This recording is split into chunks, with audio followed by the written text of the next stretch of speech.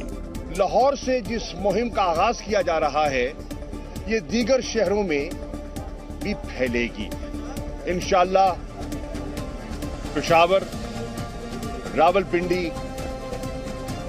25 तारीख को मुल्तान, जनूबी पंजाब का जो दिल है वहां। इमरान खान का जेल भरो आंदोलन शहबाज सरकार के लिए मुसीबत का सबब बन सकता है, लिहाजा सरकार ने इस आंदोलन को ठंडा करने की तैयारी भी कर ली है। दरअसल पाकिस्तान की हालत पहले से ही पतली है। ऐसे में अगर इमरान खान नया बखेड़ा खड़ा करते हैं तो सरकार की दुश्वारियां बढ़ेंगी। लिहाजा पाकिस्तान की सरकार जेल भरो आंदोलन के खिलाफ सख्ती नहीं बरतेगी, बल्कि शहबाज सरकार इमरान खान के फॉर्मूले पर चलते हुए उनकी नाकामियों का कच्चा चिट्ठा जनता के सामने खोलने का काम करेगी, जिसकी शुरुआत पाकिस्तान की मंत्री मरियम औरंगजेब ने की। जहाँ खबर आती है कि कोई दोस्त मुल्क हमारी मदद करना चाहता है, वहाँ ये तमाशा और नौटंकी लगा देता है। कभी लॉन्ग मार्च का ऐलान कर देता है, कभी जेल भरो तहरीक का। क्यों जाएं जेल भरो तहरीक में लोग? मरियम औरंगजेब यही नहीं रुकी, उन्होंने इमरान खान और उनकी पत्नी के भ्रष्टाचार के मामलों को उजागर करते हुए दोनों को कटघरे में खड़ा करने की कोशिश की।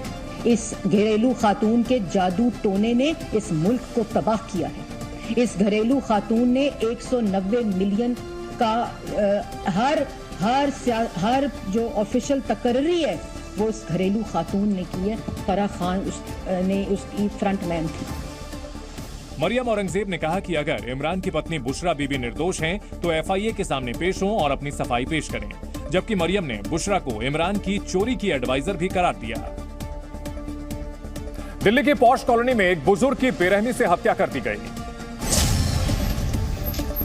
दक्षिणी दिल्ली के सैनिक फार्म इलाके में लूटपाट के इरादे से बुजुर्ग की हत्या कर दी गई। शव को पोस्टमार्टम के लिए भेजने के बाद पुलिस आसपास के CCTV कैमरे खंगाल रही है।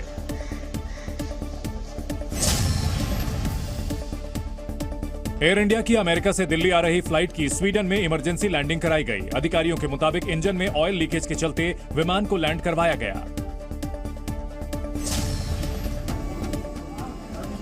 दिल्ली से सटे गुरुग्राम में बाइक सवार बदमाशों ने एक टैक्सी ड्राइवर की गोलियों से भूनकर हत्या कर दी। पुलिस ने अज्ञात लोगों के खिलाफ मामला दर्ज कर जांच शुरू कर दी है। लखनऊ में युवक के कार पर चढ़कर स्टंट करने का वीडियो वायरल हो रहा है। ट्रैफिक नियमों की धज्जियां उड़ाते हुए युवक कार पर खड़े होकर हुक्का पीते नजर आ रहा है। वीडियो सामने आने के बाद पुलिस युवक की तलाश कर रही है। भारत के विदेश मंत्री एस जयशंकर ने राहुल गांधी समेत कांग्रेस पर तीखा हमला बोला है। चीन के सवाल पर जयशंकर ने कहा कि मोदी सरकार चीन से नहीं डरती है, इसलिए एलएसी पर सेना राहुल गांधी ने नहीं, प्रधानमंत्री नरेंद्र मोदी ने भेजी। This narrative that somewhere government is on the defensive, somewhere we are being accommodated. I mean, I ask people, if we were being accommodated, who sent the Indian army to the LAC? Rahul Gandhi didn't send it. Narendra Modi sent it. Okay? We have today the largest peacetime deployment in our history on the China border. Okay? And we are keeping troops there. Jaishankar ने interview में कांग्रेस के उस आरोप का भी जवाब दिया कि चीन ने भारत की जमीन पर कब्जा कर लिया है।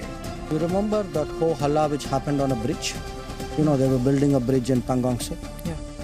When did that area actually come under Chinese control? The Chinese first came there in 1958 and Chinese captured it in October 1960.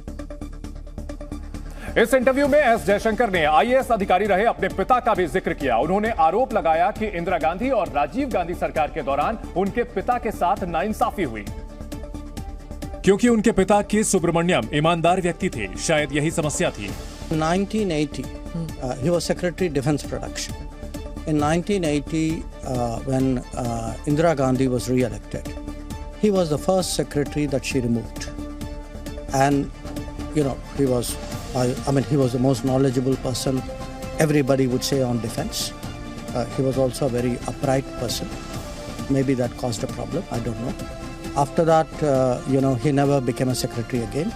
He was superseded during the Rajiv Gandhi period for his, somebody junior to him became cabinet secretary. So it was something he felt. We rarely spoke about it, but it was obviously something which must have been inside him. विदेश मंत्री S Jaishankar के वार पर कांग्रेस ने भी जोरदार पलटवार किया। कांग्रेस ने कहा कि जयशंकर इस देश के सबसे नाकाम विदेश मंत्री हैं और बीजेपी देश की अखंडता और सेना के शौर्य के साथ खिलवाड़ न करे। कांग्रेस ने जयशंकर पर चीन को लेकर झूठ बोलने का आरोप लगाया। झूठ बोलना एक्चुअली चीन का साथ देता है, क्योंकि चीन जब कोर कमांडर मीटिंग में बैठता है तो यही कहता है चीन का पीएलए कि आपके प्रधानमंत्री वही तो कह रहे हैं कि कोई घुसा हुआ नहीं है।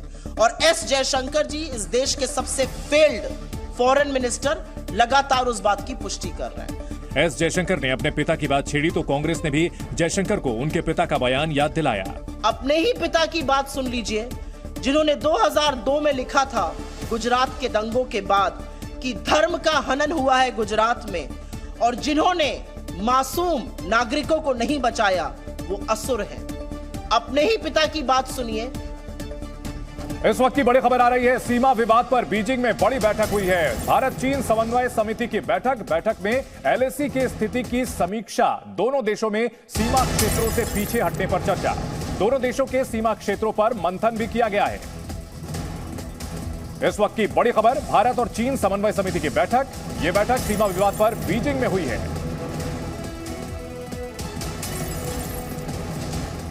एक बार फिर बात करते हैं राहुल गांधी की बड़ी खबर। मेघालय की चुनावी रैली में राहुल गांधी का प्रधानमंत्री नरेंद्र मोदी पर बड़ा हमला।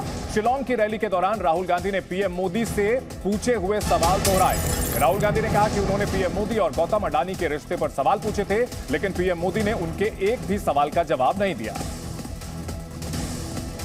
And I asked this question to the Prime Minister. I stated all the facts. I showed how, without having any experience in the airport business, Mr. Adani gets the most profitable airports in the country.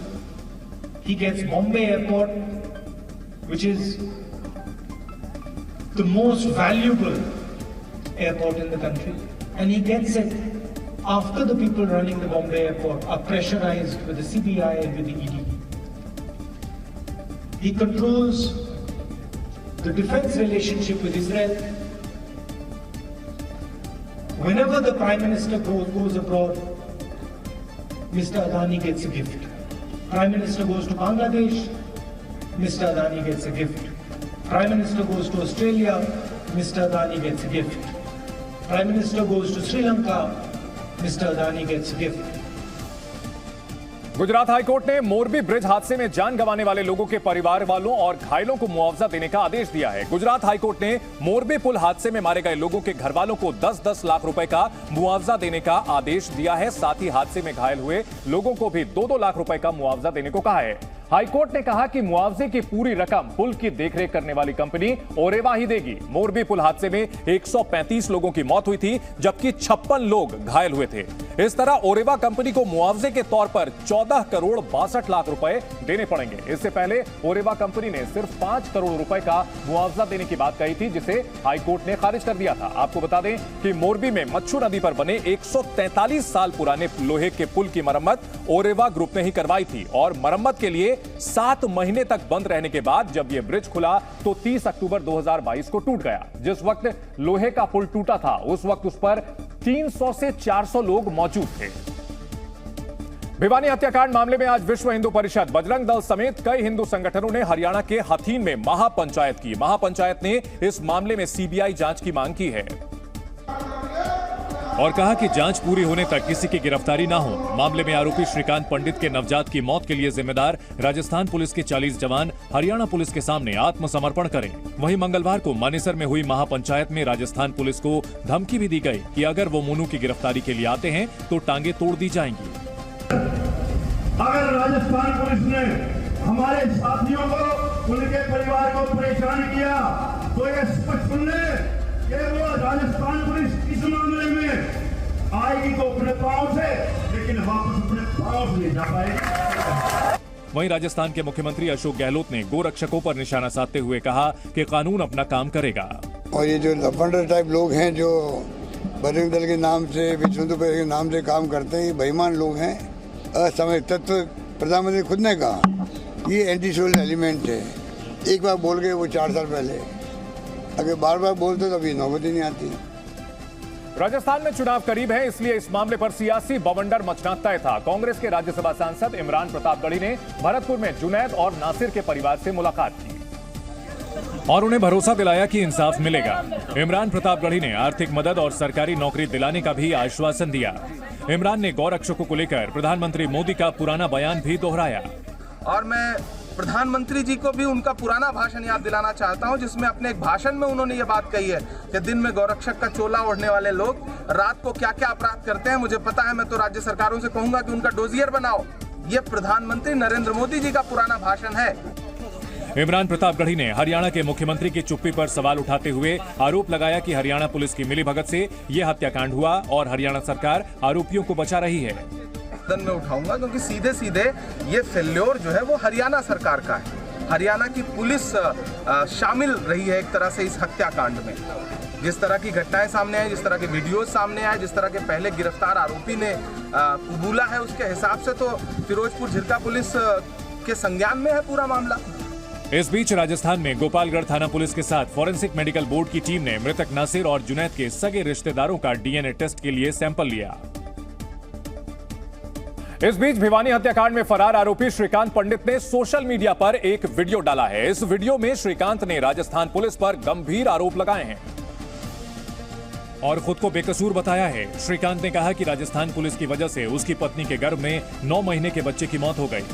मेरी पत्नी के साथ घर में आकर जो 9 महीने की गर्भवती है उसके साथ धक्का मुक्की की जाती है, जिससे कि मेरा एक नवजात शिशु जिसने अभी जन्म भी नहीं लिया दुनिया में, वह स्वर्ग सिधार गया। श्रीकांत का दावा है कि वो भिवानी हत्याकांड में शामिल नहीं है और उसे फंसाने की कोशिश हो रही है। मैं सभी से एक बात कहना चाहता हूं, मैं अगर इस कांड में दोषी हूं तो मुझे सजा मिलनी चाहिए। जब मेरा इस मामले में कोई हाथ नहीं है तो मुझे क्यों सजा दी जा रही है और क्यों मेरे परिवार को परेशान किया जा रहा बार बार। मेरा सभी गौ भक्तों और राष्ट्रवादियों से एक अपील है, मेरे ऊपर जो बर्बरता हो रही है वह गलत है। ब्रिटेन ने भारतीयों को वीजा देने के लिए नई स्कीम शुरू की है। ब्रिटेन सरकार इस महीने के अंत तक 2400 भारतीयों को वीजा देगी। UK India young professional scheme के तहत 18 से 30 साल तक की उम्र के भारतीय नागरिकों को ब्रिटेन में 2 साल रहने और काम करने का मौका मिलेगा। रूस की राजधानी मॉस्को में देर रात एक इमारत में भीषण आग लग गई। आग में झुलसने से 2 बच्चों समेत 6 लोगों की मौत हो गई, वहीं 9 लोग घायल हो गए।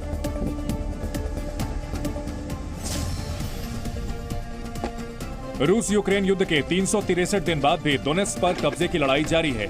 रूसी सेना डोनेत्स्क और खार्किव समेत कई शहरों पर लगातार हमले कर रही है। अमेरिका की चेतावनी के बावजूद चीन और रूस संयुक्त युद्धाभ्यास करने जा रहे हैं। दक्षिण अफ्रीका में होने वाले इस युद्धाभ्यास में तीनों देशों की नौसेनाएं शामिल होंगी। दिल्ली में 2 महीने से ज्यादा समय से चल रहा मेयर का इंतजार आज खत्म हो गया। एमसीडी ने आज मेयर का चुनाव हुआ, जिसमें शांतिपूर्ण तरीके से वोटिंग हुई और आम आदमी पार्टी की शैली ओबरॉय दिल्ली की मेयर चुन ली गई। शैली ओबरॉय को 150 वोट मिले, जबकि बीजेपी की रेखा गुप्ता को 116 वोट मिले हैं। शैली ओबरॉय को 150 और रेखा गुप्ता को 116 वोट।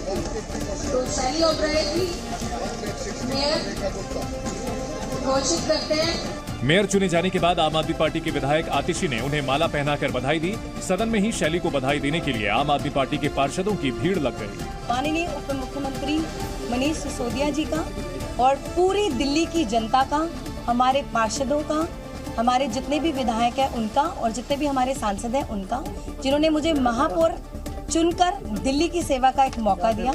और कल से ही हमारी जो कार्रवाई है नगर निगम की, उसकी शुरुआत होगी। 39 साल की शैली ओबरॉय को आम आदमी पार्टी ने मेयर जैसे अहम पद के लिए चुना। शैली एकेडमिक बैकग्राउंड से आती हैं और काफी पढ़ी लिखी हैं। शैली ओबरॉय दिल्ली के पटेल नगर विधानसभा के वार्ड नंबर 86 से पार्षद हैं। शैली पहली बार पार्षद बनी हैं और पहली बार में ही मेयर भी बन गई हैं। शैली ओबरॉय ने पार्षद के चुनाव में बीजेपी प्रत्याशी को मात्र 269 वोटों से हराया था।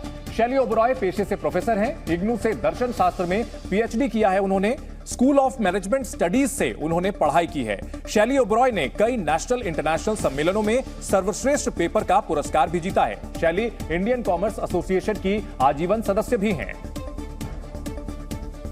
दिल्ली नगर निगम में मेयर का चुनाव जीतने के बाद आम आदमी पार्टी ने बीजेपी पर जमकर निशाना साधा है। दिल्ली के मुख्यमंत्री अरविंद केजरीवाल ने ट्वीट किया और बीजेपी को गुंडों की पार्टी कह दिया। केजरीवाल ने लिखा, गुंडे हार गए, जनता जीत गई। दिल्ली नगर निगम में आज दिल्ली की जनता की जीत हुई और गुंडागर्दी की हार। शैली ओबरॉय के मेयर चुने जाने पर दिल्ली की जनता को बधाई। ये बात फिर से एक बार उजागर हो गई कि गुंडागर्दी करने वाली अराजक लोगों की भारतीय जनता पार्टी हार गई और पढ़े लिखे ईमानदार भले लोगों की आम आदमी पार्टी जीत गई। वहीं बीजेपी के सांसद मनोज तिवारी ने मेयर की देरी के लिए आम आदमी पार्टी को जिम्मेदार ठहराया। हम आपको गुंडे लग रहे हैं? ये हमारे हंसराज हंस जी ये गुंडे लग रहे हैं? भारतीय जनता पार्टी का हर कार्यकर्ता लोकतंत्र में विश्वास रखता है। कांग्रेस के 9 पार्षदों में से 8 ने वोटिंग में हिस्सा नहीं लिया। एक पार्षद शीतल ने पार्टी का आदेश नहीं माना और वोटिंग में शामिल हुई। वहीं बीजेपी को मेयर चुनाव में उसके खुद के 113 वोटों के अलावा 3 अतिरिक्त वोट आए हैं। बीजेपी का कहना है कि असली चुनाव तो स्टैंडिंग कमेटी का होगा। 3 महीने बाद अगर उनको जिसको झांसा दिया है मेयर डिप्टी मेयर बनाने का कि इस बारी तो दे दो, अब 3 महीने बाद कितने लोगों को मेयर बनाएगा केजरीवाल, कितने को स्टैंडिंग कमेटी चेयरमैन बनाएगा? तो असली मजा तो अप्रैल में आएगा। पर बस में लगी आग, यात्रियों को सुरक्षित बाहर निकाला गया। फायर ब्रिगेड ने आग पर काबू पाया। उत्तरकाशी में करंट की चपेट में आए 4 सैनिक, हादसे में 1 सैनिक की मौत। लखनऊ में बस कंडक्टर ने चलती बस से यात्री को दिया धक्का, सोशल मीडिया पर वायरल हुआ वीडियो। सोनभद्र में बाइक से भरे कंटेनर में लगी आग, 10 बाइक जलकर खाक हुई। जालौन में शादी के घर में चोरी, चाय में नशीला पदार्थ मिलाकर वारदात को दिया गया अंजाम। महिलाओं के गहने लेकर फरार हुए चोर। उत्तराखंड के बाजपुर में दरोगा पर चाकू से हमला, पुलिस ने आरोपी और उसके 2 साथी युवकों को किया गिरफ्तार। रायबरेली में तेज रफ्तार 2 बाइक की आपस में टक्कर, हादसे में 2 लोगों की मौत। आगरा में पुलिस को बड़ी सफलता, चोरी करने वाली गैंग का भांडाफोड़, 6 आरोपी गिरफ्तार। चंदौली में कोयला चोर गैंग के 6 लोग गिरफ्तार, चोरों के पास से एलएसी के हालात पर बीजिंग में मंथन, भारत चीन समन्वय समिति की बैठक, दोनों देशों में सीमा क्षेत्रों से पीछे हटने पर चर्चा।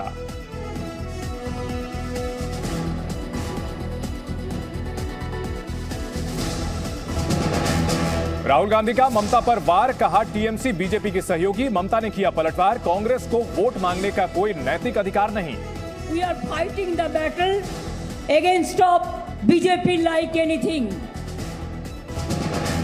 कांग्रेस अध्यक्ष खड़गे का दावा 2024 में बनाएंगे सरकार, बीजेपी का पलटवार, मुख्तार अब्बास नकवी बोले कांग्रेस की जमीन बंजर, इनके हाथ बेवफाई का खंजर। समझ लेना चाहिए गठबंधन की गठरी में जितने छेद हैं उससे ज्यादा उनके नेताओं में मतभेद हैं। एमसीडी मेयर चुनाव में आम आदमी पार्टी की बड़ी जीत, शैली ओबेरॉय बनी मेयर, मोहम्मद इकबाल बने डिप्टी मेयर, सदन में गूंजा हनुमान चालीसा और जय श्री राम का नारा।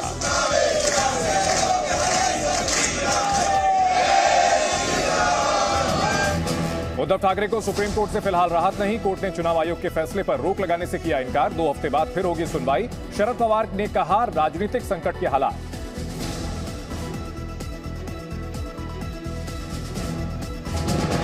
विदेश मंत्री एस जयशंकर पर कांग्रेस का हमला, अब तक का सबसे असफल विदेश मंत्री बताया, जयशंकर का पलटवार, चीन सीमा पर राहुल ने नहीं बल्कि पीएम मोदी ने भेजी सेना।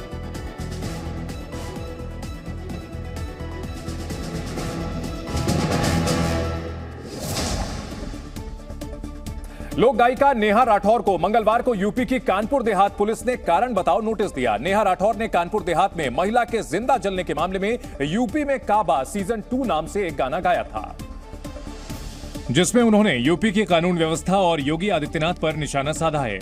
बाबा के दरबार बार ढहत घर बार बा, माई बेटी के आग में झोंकत यूपी सरकार बा, काबा यूपी में काबा और बाबा के डीएम तो बड़ी रंगबाज बा।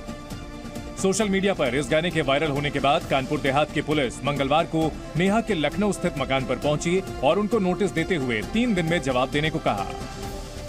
कल लगभग रात के 8 बज रहे थे, कानपुर देहात की पुलिस की पूरी फौज, मैं बोलूँगी एकदम ऐसे लद के आए हुए थे जैसे किसी बहुत बड़े क्रिमिनल को पकड़ने आए हुए हों।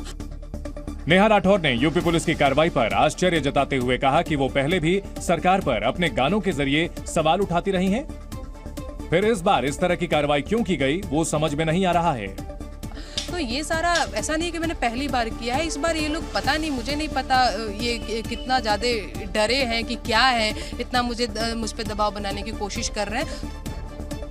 नेहा राठौर इससे पहले भी यूपी, बिहार और केंद्र सरकार पर अपने गानों के जरिए निशाना साध चुके हैं। उनका नाम पहली बार तब सुर्खियों में आया था जब 2020 में बिहार विधानसभा चुनाव के दौरान उन्होंने बिहार में काबा गाना गाया था, जिसमें उन्होंने बिहार में सत्ता चला रही उस वक्त की एनडीए सरकार के कामकाज पर निशाना साधा था। अरे गाय भैंस का चारा में प्रशासन के मुंह बोरल बा, गाय भैंस का चारा में प्रशासन के मुंह बोरल बा, अरमान रखल बा चैली पे करजवा डाहल खोरल बा। उस वक्त भी वो बिहार में एनडीए नेताओं के निशाने पर रही थी, लेकिन इस बार कानपुर देहात अग्निकांड के बाद यूपी में काबा सीजन 2 में उन्होंने सीधे मुख्यमंत्री योगी आदित्यनाथ पर सवाल उठाए हैं।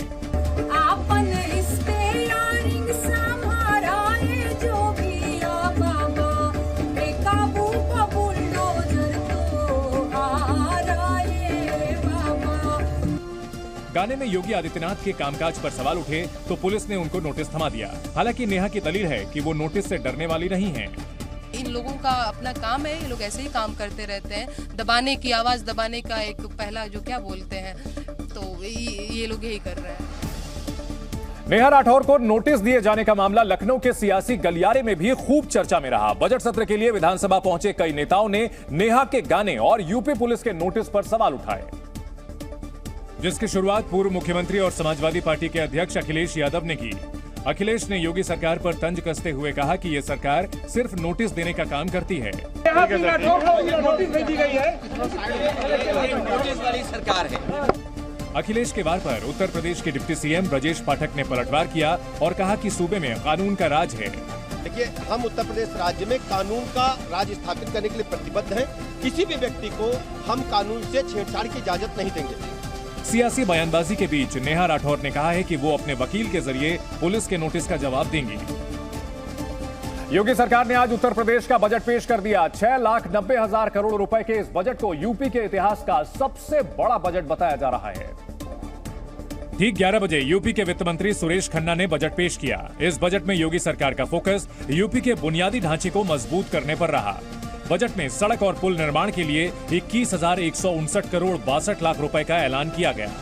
वृद्धावस्था और किसान पेंशन योजना के लिए 7,248 करोड़ रुपए, छात्र छात्राओं को टैबलेट और स्मार्टफोन देने के लिए 3,600 करोड़ रुपए, मुख्यमंत्री कन्या सुमंगला योजना के लिए 1,050 करोड़ रुपए, ओबीसी के गरीब परिवारों की बेटियों की शादी अनुदान योजना के लिए 150 करोड़ रुपए। वाराणसी में रोपवे सेवा शुरू की जाएगी। इसके लिए बजट में 150 करोड़ रुपए दिए गए हैं। बजट में बताया गया है कि बेरोजगारी दर 5 साल में घटकर 4.2% हो गई है। 46 लाख गन्ना किसानों को 1,96,000 करोड़ रुपए का भुगतान किया गया। यूपी ग्लोबल इन्वेस्टर समिट में करीब 34 लाख करोड़ रुपए के निवेश के समझौते हुए।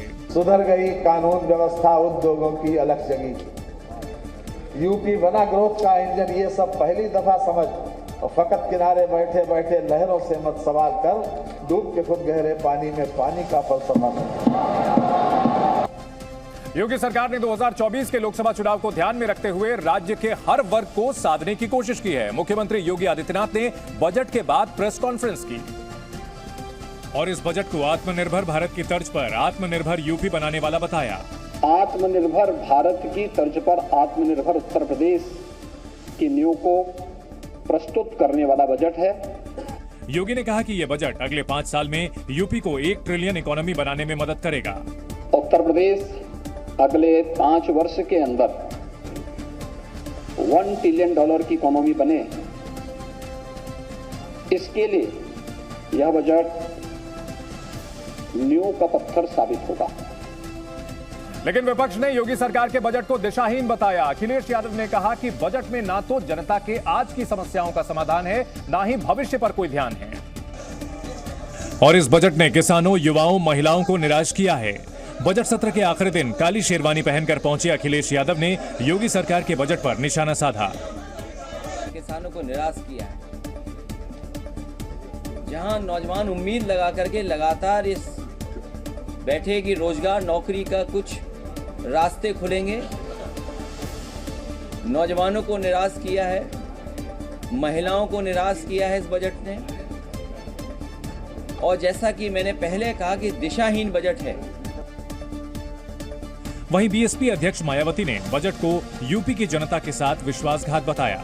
मायावती ने ट्वीट कर लिखा, यूपी की भाजपा सरकार अपनी बहुप्रचारित घोषणाओं, वादों और दावों को ध्यान में रखकर यहां महंगाई से त्रस्त लगभग 24 करोड़ जनता की गरीबी, बेरोजगारी, अशिक्षा, पिछड़ेपन एवं अराजकता आदि से उत्पन्न बदहाली को दूर करने हेतु अपनी कथनी और करनी में अंतर से जनता के साथ विश्वासघात क्यों। बॉलीवुड एक्ट्रेस आलिया भट्ट ने सोशल मीडिया पर एक पोस्ट कर मुंबई पुलिस से मदद मांगी। ये मामला उनकी प्राइवेसी में खलल से जुड़ा है। आलिया का आरोप है कि एक न्यूज पोर्टल से जुड़े 2 अनजान लोगों ने चोरी छिपे उनकी तस्वीरें खींची और ये तस्वीरें उस वक्त की हैं जब वो अपने कमरे में बैठी हुई थी और अपने निजी स्पेस में थी। प्राइवेसी में दखल से नाराज आलिया ने अपने इंस्टाग्राम अकाउंट पर उन तस्वीरों को साझा करते हुए न्यूज पोर्टल को जमकर लताड़ा। आलिया ने लिखा कि क्या ये मजाक है? मैं उस वक्त अपने घर में बैठी हुई थी जब मुझे लगा कि कोई मुझे देख रहा है। मैंने ऊपर देखा तो सामने वाली बिल्डिंग की छत पर 2 लोग कैमरे के साथ खड़े थे। कौन सी दुनिया में इसे सही कहा जाएगा? ये मेरी प्राइवेसी में दखल है। एक हद होती है जिसे किसी को भी पार नहीं करना चाहिए, लेकिन यहाँ सारी हदें पार हो गई हैं। बॉलीवुड के कई एक्टर्स भी आलिया के समर्थन में उतर आए हैं। अर्जुन कपूर ने लिखा कि ये शर्मनाक है। अगर इस वजह से कोई महिला अपने घर पर ही सुरक्षित महसूस नहीं कर रही तो ये सभी हदें पार करना है। अभिनेत्री अनुष्का शर्मा भी आलिया के समर्थन में उतरी। ऐसा पहली बार नहीं है। करीब 2 साल पहले हमने भी इसी तरह की चीज के लिए इनको मना किया था। सोशल मीडिया में आलिया की पोस्ट वायरल होने के बाद मुंबई पुलिस ने उनसे इस मामले में बात की है और आरोपियों के खिलाफ शिकायत दर्ज करवाने को कहा है। झारखंड में एक हाथी ने इन दिनों आम जनता के साथ साथ वन विभाग, पुलिस और प्रशासन की नाक में दम कर रखा है। जानकारी के मुताबिक ये बेकाबू हाथी बीते 2 हफ्तों में 16 लोगों की जान ले चुका है। स्थानीय प्रशासन ने बताया कि इस हाथी ने मंगलवार को रांची में 6 लोगों को मौत के घाट उतार दिया। इससे पहले इस हाथी ने सोमवार को लोहरदगा जिले में 5 लोगों की जान ले ली थी, जबकि कुछ दिन पहले इसी हाथी ने हजारीबाग, रामगढ़ और चतरा जिले में भी 5 लोगों को कुचल दिया था, जिसमें उनकी मौत हो गई। तमाम कोशिशों के बाद भी वन विभाग और पुलिस की टीम इस बेकाबू हाथी को पकड़ नहीं पाई है। लेकिन हाथी के बढ़ते हुए हमलों को देखते हुए पुलिस ने हाथी के हमलों से प्रभावित इलाकों में धारा 144 लगा दी और लोगों के एक जगह भीड़ लगाने पर भी रोक लगा दी है। वन विभाग ने बताया कि हाथी को पकड़ने के लिए पश्चिम बंगाल के पुरुलिया से विशेषज्ञों को बुलाया गया है। उधर बेकाबू हाथी के डर से प्रभावित इलाकों के लोग मकानों की छतों पर रात गुजार रहे हैं। ऑस्ट्रेलियाई क्रिकेटरों ने आज ताज का दीदार किया। बॉर्डर गावस्कर ट्रॉफी के लिए भारत दौरे पर आए ऑस्ट्रेलियाई खिलाड़ी आज ताजमहल घूमने पहुंचे। सभी खिलाड़ियों के साथ उनकी पत्नियां भी मौजूद रहीं। आईपीएल के बाद टाटा ग्रुप ने विमेंस प्रीमियर लीग के टाइटल राइट्स खरीद लिए हैं। बीसीसीआई और टाटा के बीच हुई डील के बाद बीसीसीआई सचिव जय शाह ने ट्वीट कर इसकी जानकारी दी। भारतीय शेयर बाजारों में आज भारी गिरावट देखी गई। सेंसेक्स करीब 927 अंक लुढ़ककर बंद हुआ, वहीं निफ्टी 272 अंक टूटकर 17,550 के पास पहुंच गया। बिहार के मुख्यमंत्री नीतीश कुमार के गुस्से के चर्चे आजकल पूरे राज्य में हैं। सदन में तो नीतीश के गुस्से का शिकार तेजस्वी यादव से लेकर पूर्व विधानसभा अध्यक्ष विजय सिन्हा तक हो चुके हैं, लेकिन इस बार उनके निशाने पर एक पढ़ा लिखा किसान आ गया, जिसने नीतीश कुमार के सामने अंग्रेजी में भाषण देने की हिमाकत कर दी। किसानों की भीड़ के सामने अंग्रेजी में भाषण सुनते ही नीतीश बाबू का गुस्सा भड़क उठा और उन्होंने एमबीए डिग्रीधारी किसान को भाषा पर पूरा लेक्चर सुना दिया। अरे भारत है ना जी, बोलिए भाई बिहार है ना, तो इसीलिए हम देख रहे हैं आज ये हो क्या गया है जब से। नीतीश कुमार किसानों से जुड़े कृषि समागम कार्यक्रम में पहुंचे थे, जहां बिहार के लखीसराय के किसान अमित कृषि रोड मैप के मुद्दे पर अपनी बात कह रहे थे, लेकिन उनकी अंग्रेजी सुशासन बाबू को अखर गई। अपने राज्य के और अपने देश के हिंदी शब्द को भूल जाइए। जी नहीं सर, बिल्कुल शुद्ध प्यार लग रहा है सबको बिना मतलब का बोलते हुए।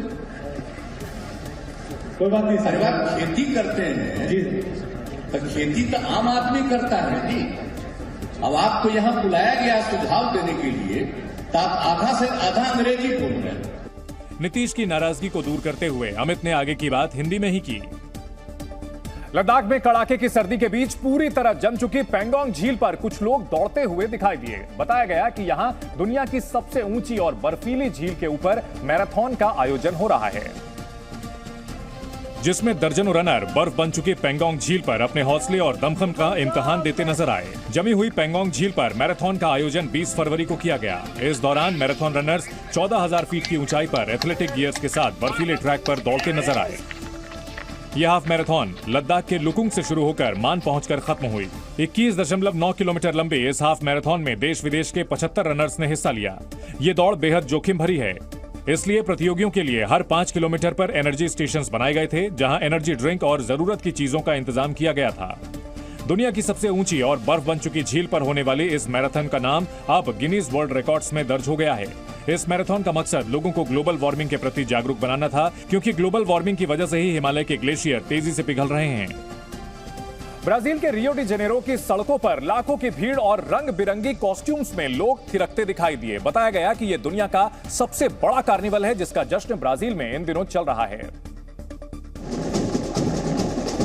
और दुनिया भर में इसकी चर्चा हो रही है।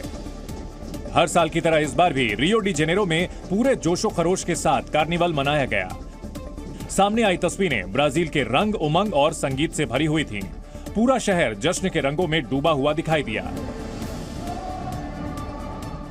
कार्निवल परेड में तरह तरह की कॉस्ट्यूम पहनकर कलाकार डांस कर रहे थे।